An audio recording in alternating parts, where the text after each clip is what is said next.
Next question ये CBSE 2024 का है. The statement says a relation R is defined on n cross n.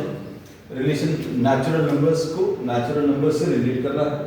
N is the set of natural numbers. AB related to CD. ये ordered pair related to another ordered pairs. Relation क्या है इसको समझ लेना. This is given in this question. क्या है relation? पहले number पहले ऑर्डर पेयर का पहला नंबर और दूसरे ऑर्डर पेयर का पहला नंबर, इन दोनों को माइनस करें a माइनस सी, तो क्या मिलेगा? Difference of the other two b minus d. a minus c किसके बराबर आएगा? b माइनस डी के बराबर. This is the relation. Show that this r is an equivalence relation. अब इक्विवेलेंस रिलेशन शो करने के लिए हम लोगों को सबसे पहले ये रिलेशन रिफ्लेक्सिव है शो करना पड़ेगा. मतलब a या AB का रिलेशन AB के साथ एग्जिस्ट कर रहा है, ये बताना है. क्या ये एग्जिस्ट कर रहा है? अगर ये एग्जिस्ट कर रहा है तो ये रिलेशन देखो, ये कंडीशन सेटिस्फाई हो रही है क्या? ये कंडीशन कैसी है? पहला नंबर इधर का और पहला नंबर इधर का डिफरेंस ले लो. a माइनस इस ये पहला नंबर और ये पहला नंबर, फिर बचे हुए नंबर्स का डिफरेंस b माइनस b, ये दोनों बराबर होने चाहिए, तो ये बराबर है. Therefore every AB belongs, AB is related to AB. So therefore this relation is a reflexive relation. ये relation कैसा है? एक reflexive relation है. R is reflexive. अब सिमेट्रिक अगर शो करना है, अगर आपको सिमेट्रिक शो करना है तो सिमेट्रिक के लिए क्या करना पड़ेगा? AB रिलेटेड टू CD अगर है, इससे क्या कंक्लूजन निकलना चाहिए?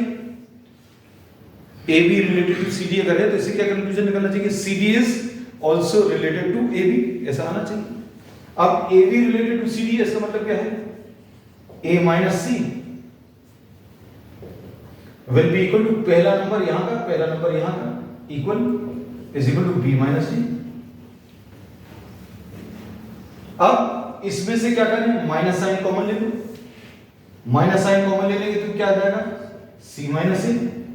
इधर से भी माइनस साइन कॉमन ले लो, इधर नेचुरल नंबर्स में हम लोग कर सकते हैं. This is d minus b. इससे क्या मिलेगा? c minus a will be equal to d minus b. अब इससे क्या पता चल गया?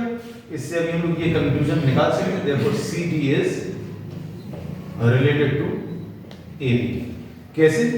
C और A का डिफरेंस, C और A का डिफरेंस D और B के डिफरेंस के बराबर है. सो AB रिलेटेड टू CD अगर दिया है, उससे कंक्लूजन क्या निकला? CD is related to AB. therefore R is symmetric. Symmetric है.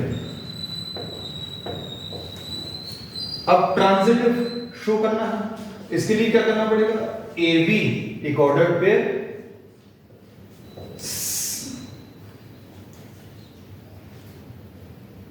AB रिलेटेड टू CD है and CD is related to EF. अगर ऐसा है तो क्या रिलेशन एग्जिस्ट करना चाहिए? फाइनली AB का रिलेशन CD के साथ और CD का रिलेशन EF के साथ है, तो क्या मिलना चाहिए? ट्रांजिटिव के लिए AB related to EF. AB related to EF. बहुत बढ़िया. तो ये रिलेशन कैसा आएगा? देखो इसमें रिलेशन बताओ. दोनों में रिलेशन लिखो. A minus C is equal to B minus D. इधर पर क्या रिलेशन आएगा बताओ? C minus E. C minus E is equal to D minus F. D minus F. तो ये आ जाएगा C minus E is equal to क्या? D minus F. इधर लिख लिया, दोनों को ऐड कर लो तो क्या मिलेगा? A minus E is equal to, ये कैंसिल हो जाएगा, ये कैंसिल हो जाएगा, is equal to B minus F. मतलब इससे क्या रिलेशन मिल गया? therefore AB is related to EF हमने यही बोला A B related to C D है, C D related to E F है। इससे कंक्लूजन अगर निकाल पाए A is related to E F, ये कंक्लूजन कैसे आया? क्योंकि ए माइनस ई किसके बराबर आ गया? B minus E F. Therefore R is what? Transitive. Therefore R is reflexive, symmetric and transitive, and R is hence a equivalence relation.